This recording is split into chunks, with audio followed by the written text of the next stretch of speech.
Ayan mga kamakinista, magandang gabi at overtime tayo ngayon. Meron tayo ngayong kamakinista na gagawin, barako. Ito po ay cylinder head ng barako. Pakita mo. Ayan. Yan po ay cylinder head ng barako. Barako to. Ngayon po, yung nagiging problema po niyan mga kamakinista, ang barako to, yung design kasi ng barako to ay walang bearing. Yan ay sa loob, naka ano lang po siya, parang anong pinakang tawag dyan, molde kasi yan eh. Yan ay ginawa sa molde, wala siyang bearing. Ngayon, ang gagawin natin ay lalagyan natin ng bearing. Ito ay meron tayo ngayon dito.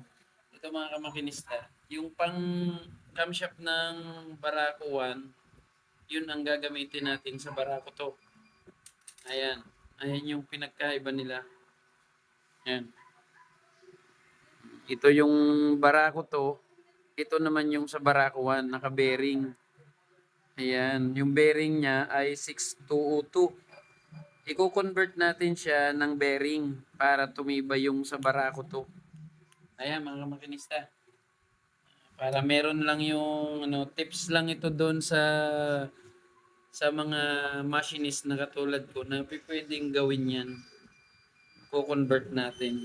Marami na rin tayong nagawa nito mga kamakinista. Napakarami na. Ayan.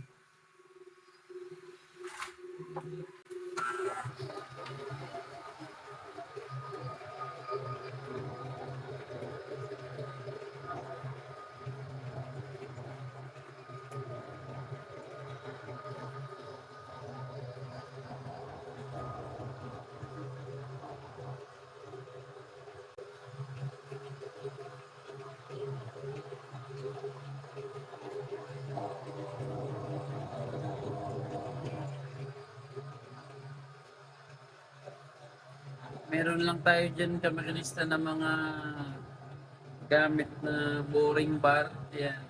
Alam naman lahat ng mga machinist yan, tsaka mga operator ng torno.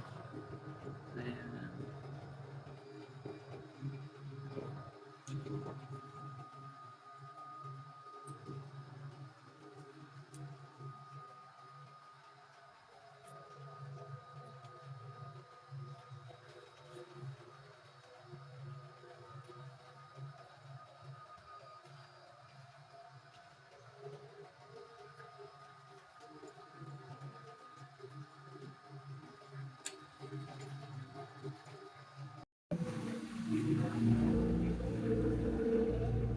Ayan kamakinista.